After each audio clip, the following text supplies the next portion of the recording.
Yeah, we'll open it up with questions. Yeah. Coach, you guys have got a lot of new faces. Coach Barnhart, Mitch Barnhart said around 50 total. Just talk about what you're seeing early on in camp from these guys and some of the new faces, maybe some of the people that fans aren't familiar with, and just kind of what you guys are seeing. There's a lot of new guys out there. Yeah, as we go right now, when you integrate a lot of new people into the organization, you're trying to get them comfortable in our routines. And they've done a great job of sort of getting used to that, comfortable with that. Specifically on defense, we've gotten our new guys most of them came in January, so they were able to, get a winter conditioning with the strength staff. They were able to go through spring balls. They've had summer. We had about 6 new freshmen that came in June, and we had 5 or 6 that had come in mid-year. So the mid-year freshmen were able to make the transition easier for the June freshmen. So it's been a very seamless transition. The guys, they really like each other. They've sort of grown with each other. It's been a good mix of new guys, guys that have been in the system, but we're still sort of, if you look at it across the board on defense, we're probably about, I don't know the exact numbers, probably 1/3 guys that have been in the program, maybe closer to 50%, but then 50% or maybe even more when you talk about transfers, new freshmen.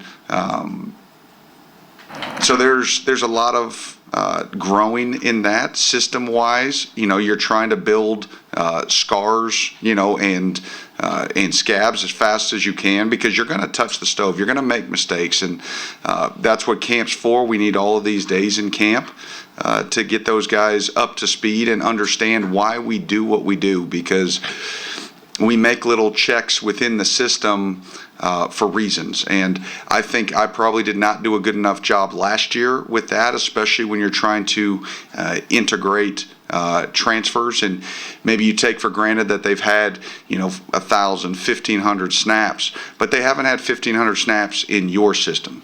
And so the checks, the way other systems saw it might have been different, and so you have to kind of rewire the way they're thinking so it fits within our scheme. But they've done a great job of it. The older guys have done a great job of trying to help coach up the new guys. I think we're progressing, but we're going to need every practice we can get. Coach, you guys in Atlanta indicated y'all probably play a little more 4 down on the defensive line. How do the new guys fit into that? And is there a steep learning curve if you're trying to do more even fronts? Yeah, I think in this day and age in college football, you've got to be multiple. And we've been multiple in the past. I know, so many people think of us, as a 3-down team, but even for the last, 3 years, if you turn on the tape and you crank the numbers, you realize how sort of balanced we are. The reality of the situation is you just have to figure out, we've got a whole bunch of pieces on the table right now, and we just have to piece them together. And we have to figure out, hey, what do the new guys do best? What are they comfortable with? And maybe, at times, especially, again, I look back to last year, maybe we tried to, force too many things, the round, peg into a square, or whatever it is, the square peg into a round hole. We've got to tailor around what the guys can do and what they can do well, what they can execute fast. Now, they also have to learn, and our system is our system, and it's been really successful, but we as coaches have to adapt to put them in the best situation. Coach, I'm from Corbin. You always ask about Jacob Smith down there. How's he doing? Well, they got both. They got Gerard and Jacob, and so, we're excited about those guys, both of them, taking a step forward this year. Gerard, was able to play, I think, in every game last year, had some special teams. Jacob coming out of high school, had to get some, had an off-season surgery coming out of high school. So by the time he was healthy and cleared, he was able to play some down the stretch, but retain that red shirt. But both guys, we're excited about their future. We need them to take a step this year. They're locked in. They've worked really hard. Their bodies look good. But again, for every one of our guys right now, it's about, hey, how do we progress through camp? And then it's about us as coaches finding ways to put them in position to be successful. Ray, do you feel like you all are ahead as opposed to this time last year, since you actually kind of had bodies up front during spring practice as opposed to we did that last year? Yeah, it's kind of an interesting question. Yes, because we had bodies, we were able to have a full spring ball. What you're able to do in summer nowadays with players, I think helps move you ahead. So, yes, do I think that we're ahead in terms of schematically? Probably. But with that is what we just talked about. When you have several new players that you're sort of incorporating through the defense, you don't necessarily have the built-in reps that maybe teams that we've had in the past have had. And so maybe we didn't have spring ball the same way intensity-wise. I think we're ahead probably physicality-wise, cohesive unit-wise, but maybe not from experience reps within the system. Defense that concerns you at this point, like maybe the secondary, the pass rush, is there any that concerns you at this moment? It's early? Yeah, it's early. Today will be our first day we put pads on, so to really see where we stand on that. To say concern, that's a strong word. I don't say that there's anything that I'm concerned about. What I'm concerned about is that we eliminate the big plays that we gave up last year. And that came in both.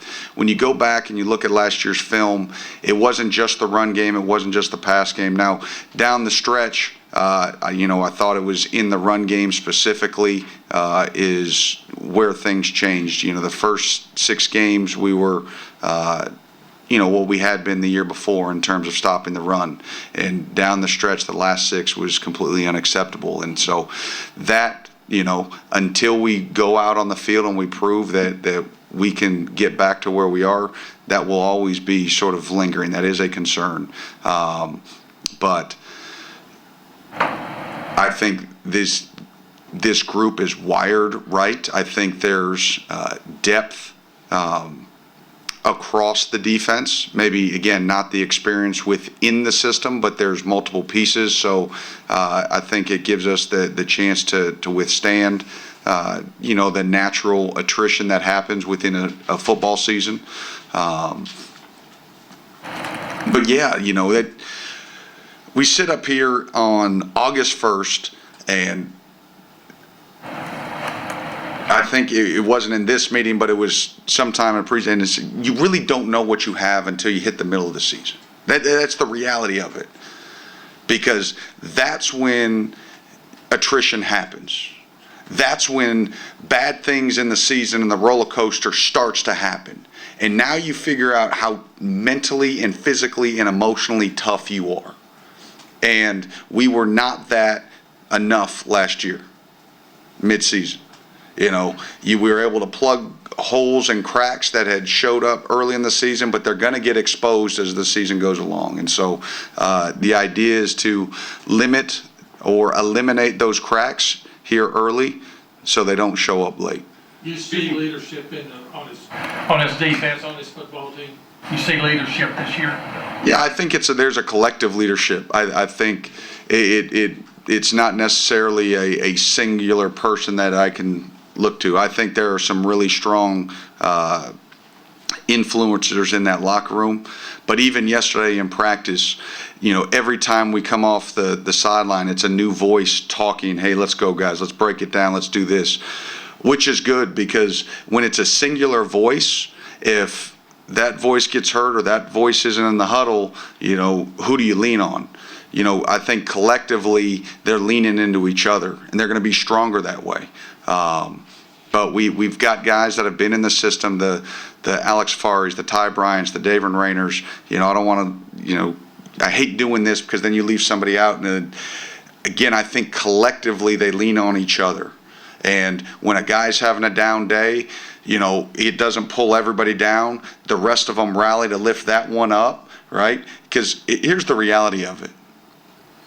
In this day and age, in the media age, these young men, it doesn't matter whether they're your senior leader, it is hard to stay positive, uplifted every single day. They have a lot more off the field that they have to deal with than young men in the past. I never had to deal with what they have to deal with on a daily basis, and I get it. There's a lot of pressure because everybody understands that they get compensated, but they're still 18 to 22-year-olds that are dealing with a lot of stuff off the field, personal issues they have to deal with, the pressure of succeeding, feeling the weight of the world. They want to do right. The 90-something% in that locker room, all they want to do is right. They just want to please you as a coach. They want to please their family. They want to please the fan base. They want to do right.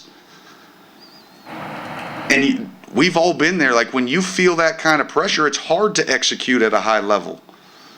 And so part of our job as coaches is just to try to clear their mind so they can have fun and enjoy, and that's when they're going to play their best out on the field. And so when we put all those guys and they know each other and they fight for each other and they know the moods and the attitudes, and like, man, if he's down, like something's bothering him. They get 4 or 5 guys come up, coaches come up, hey, what's wrong, man? If you need something, it's all good. And that's what we've got to lean into. The X's and O's will take care of itself. The strength staff does an unbelievable job getting our guys prepared, in terms of being physically ready. But we've got to have them mentally and emotionally ready. Because it is a freaking grind of a season. You talked about the depth earlier. The second-year guys, your Quay Scotts, Gerard Nichols, or Gerard, it's a big offseason if you get some flashes. So what do you have to do to make sure that the light bulbs turn on where they can play a more impactful role this fall? I mean, I said it when we signed them. I thought last year's class has a chance to be one of the most impactful defensive classes that maybe have ever come through this program. And we still feel that. But the big thing is, and I was just talking with the defensive staff yesterday, is you get so excited about some of those young names that you talked about, and there's a lot more, and the Antoine Smiths and the Jaden Smiths, and we've already talked about this. We signed 5 of the Smith. If you just say Smith, there's going to be a good chance that you hit one of them. Is not to say, hey, listen, treat them like a 50-year senior and pour the whole deal. They're each going to have an impactful role in pieces, and that's where, like I said, if I took this off, we've got a whole bunch of pieces that can make a really cool puzzle, right? But in years past, we would count on 6, 7, 8 guys, and they would play 75% of the snaps, and we'd lean in. That's not what group's going to be. This group is, hey, listen, you get 30 or 40 snaps and you go all out in your package, but then we're going to have somebody else take 30 or 40 more, or 15 snaps here. This is going to have to be a collective defense. 20 guys are going to have to play, 20 plus guys are going to have to play on any given day. This isn't going to be where it's, hey, you're playing 13, 14, 15 guys on defense. And last one, CO. Brad, I wanted to ask, what goes into you choosing Houston to wear the helmet with the headset, or to get the calls, and how seamless or how challenging was that last year, just making sure everybody was aligned from getting the calls out? Yes, that is a great question in terms of who gets it. I think everybody's philosophy is a little bit different. I like the linebacker to have one of the inside linebackers to have it. there was thought at some point last year that, Zion had walked up to me. He's like, Coach, put it in mine. I'll get everything set. Like, I'll line them up. Like, and that was just Z. Like, Z wanted it all. But if you give it to an inside backer, he can talk to the front. He can communicate a little bit with the secondary. Like, so as far as that, like, I would anticipate the green dot being on one of those inside guys, whether it be, Davin or Alex, and again, you're talking about two guys that are seniors. Like, you feel comfortable, like they're vocal. Alex is coming to his own in terms of being vocal, so I'm excited about his progress. But yeah, you like anything else, you go through growing pains. We had a scenario last year where, you make the call, you push the button, so it gets signaled in, and I'm talking to that. Well, the player that has it in his headset sometimes doesn't look. He's like, well, I'm getting it verbally, so I don't look at the sign. Well, in the midst of loud crowd noise and all that, he thought I said something different, so he played a different call versus what the other 10 guys got signaled. And so then it was, hey, listen, you have to look over. Those are learning moments. Those are learning moments. Like, you can verbally listen to me, but you have to look at the sign and confirm what I just said was with the sign. And so, I think we've gotten through that through practice. I put it in multiple guys in practice so they can all get used to it, because if one of the guys gets hurt, I don't want the first time they hear, I hear dead people, right? Like, you hear voices in your head on game day. So they get used to it in practice, but only one guy gets it on the field. Bush, how much difference is this continuity making for you?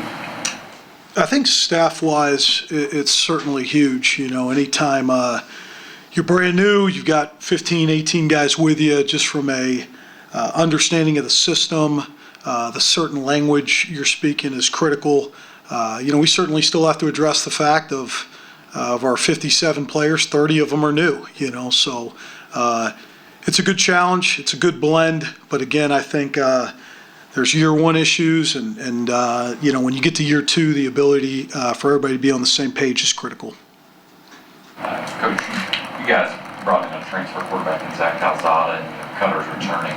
How are things looking in that quarterback room, and how are guys adjusting to your offense, and maybe some of the new guys have been here? Just talk about that room.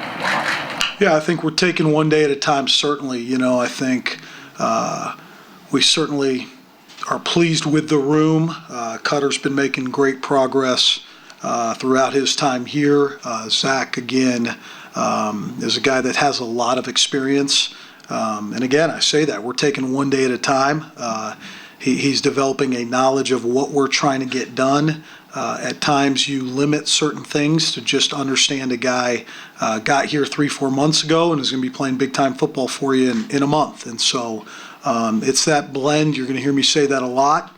And we're taking it step by step. How do you just divvy out snaps? Because on the one hand, you have said publicly you believe in the future of Cutter, so he needs more reps, but do you threaten the chemistry with the receivers if you're taking reps away from Calzada? So how do you split those up? Zach's probably taken about 75% of those ones reps. We're always looking for opportunities to get Cutter in with the ones, not just because he deserves it, but you always want to keep him right there and ready with those guys and playing with your first team. As camp goes, that can fluctuate.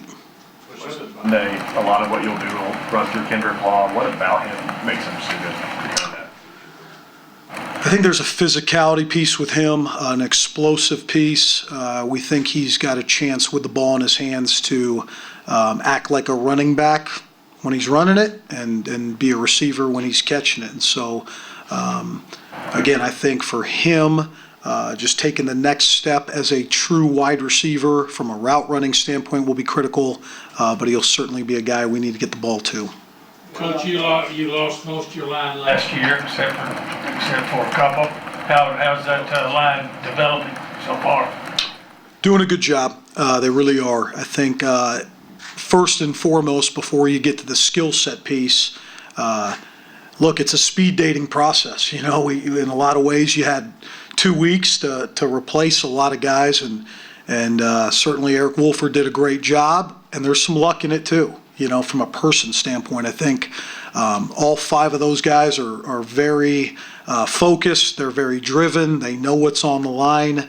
And from a leadership standpoint, we will go with them. Again, skill set wise, I think some of them have played in this league and others haven't. And that will be the biggest challenge for them is week in and week out what they're facing. The physicality will be critical for them to develop that kind of toughness, if you will, in camp. They are physical, aren't they? It's a physical group. It really is. They've done a nice job this summer. Again, we know what's coming. And so there's a certain level of physicality. There's a certain level of we like these guys. They're about their business. But there's also the part of we understand what we're getting into. And, this will be as hard a stretch as the NFL. And we're preparing them for that. And we've got to have a great remainder of camp. How's the run game going to look? Because UK fans have been used to guys like Boom and Benny and C-Rod, and there's a little more committee approach last year. So how's the run game going to shape out this year, you think? I think it will start with these 2 big backs we brought in. Certainly from a physicality standpoint, I think when you guys come tomorrow, you'll see they're big, thick, strong backs. And so from there, we feel comfortable with Jason Patterson and his development and continue to bring him along. Mara's doing a nice job as well. He showed glimpses last year. Consistency is going to be critical. But I think everything will go through the 2 big backs to start. Coach, last year when you came in, you talked about the verbiage, people had to learn your language and all that. But with so many new faces this year, how similar is that challenge this time? Similar to, if not more challenging. I think in last year, in the old version of college football, you might be the new coordinator, but there's 40 or 50 guys that have already been on the team, if you will. Now the challenge is certainly the 13 transfer portal guys mixed with another 15, 20 freshmen. And so we work really hard on that, right? Like just making everything make sense, be extremely learnable. It's critical because that part, first and foremost, from a language and a communication standpoint, to get guys to play fast is really, really important. Jamori Macklin is a player that decided to stay despite some turnover in the wide receiver room through the portal. He decided to stay after not having his best year. Well, can you speak on his loyalty and what do you expect out of him in year 2 in your program? Got a lot of love for Jamori Macklin. I think he represents, this program in a big way. Certainly had some tough decisions this offseason, and I don't think there's any one player that myself or the staff would like to see have a big year than him. Again, it's going to be a competitive receiver room. We're appreciative he's here. You were really high on Hartley last year, and he kind of did the little dipsy-do going back and forth in the offseason. Have you seen growth from him throughout all of that process? He can really play. It's going to come down to his focus level. It's going to come down to him understanding the game extends just past the field, and I think the sky's the limit for him, and we're excited about him. Going back to Cutter, he has a great second half against Texas, gets the start against Louisville. It didn't go the way he would have wanted. But I think a lot of outsiders would think that the sense is like, well, the future is now. But what did it say about him that, even though you bring in a transfer quarterback, he didn't transfer? Because the easy thing would have been for Cutter to say, well, hey, good luck, I'm heading elsewhere. Again, similar to Jamori's situation, I think the guy is a Kentucky guy that wants to be at Kentucky and get this thing right. I think there's also enough data these days, too, for these quarterbacks where, the grass isn't always greener, and I think we've got a lot of that. And I don't just mean that in the way of leaving, but it's learning a brand new system from a leadership standpoint, the amount of time it takes to insert yourself as a starter. We are extremely excited about Cutter. Okay, I think everybody knows that. With that being said, in my role, I got to think about Cutter Boley and his future and what he's going to look like in 2 years from now and 4 years from now and what it could look like after that. And so I I mean this. I mean, it's a similar situation to you get a high draft pick early, and you put him in a situation maybe where the guys around him aren't ready yet, and he goes out there and can lose confidence quick. And so for him, we want to get him as many reps as he can, feeling as confident as he can, get the pieces around it, just like we want to do for Zach. And it's a little bit shorter of a timetable there, but all those things go into consideration. It's really hard for a young quarterback to understand that, to want it. Obviously, right now, that's what you want him to do, but the focus has got to be on consistency in his game and being ready. Coach, it looks like every year it's going to be a new team. You're going to lose this team. You're going to have another team next year. Is that the way it's going to be? Your guess is probably as good as mine. So we hope not. You know, you hope that certainly in the recruiting process that you're identifying players that they feel a certain connection, that even though when they show glimpses that maybe this next year is not going to be a big year for them, but it's going to have a role, that they're willing to stick it out, if you will. But I think it comes down to culture. I really do. And I think identifying the right players, them believing there's a plan in place for them will be critical. And that'll have to be the nucleus always. That's selfishness, right? Absolutely. And it's challenging. You know, I think, naturally you always want to look at the players and this and that, but it's complicated these days. I think we all know that, right? And so it really just comes to the fact of here's a player who, for Team A, has a chance to have a role, and then Team B comes by and says, your role is, you got a chance to be an every down guy. And so it's always understanding that. Obviously, fortunate to be in the SEC. This is the league guys want to play in, and sometimes are willing to wait a little bit longer than other places. But that's something I think coaches these days are going to have to navigate. Last one. How does Zach's size and physicality kind of figure into what you kind of like to do with the quarterback run? I think this is, as we all know, big players, and this is a big league, and so I think in a lot of ways his physicality is certainly going to help us, just from that body armor, if you will, and lasting. I do think mistakes were made with Brock, and probably early on running him too much, and I certainly own that from the standpoint of, in this league, that player's going to get hit enough, and he's going to take his shots, and we got to be extremely smart in not adding to that.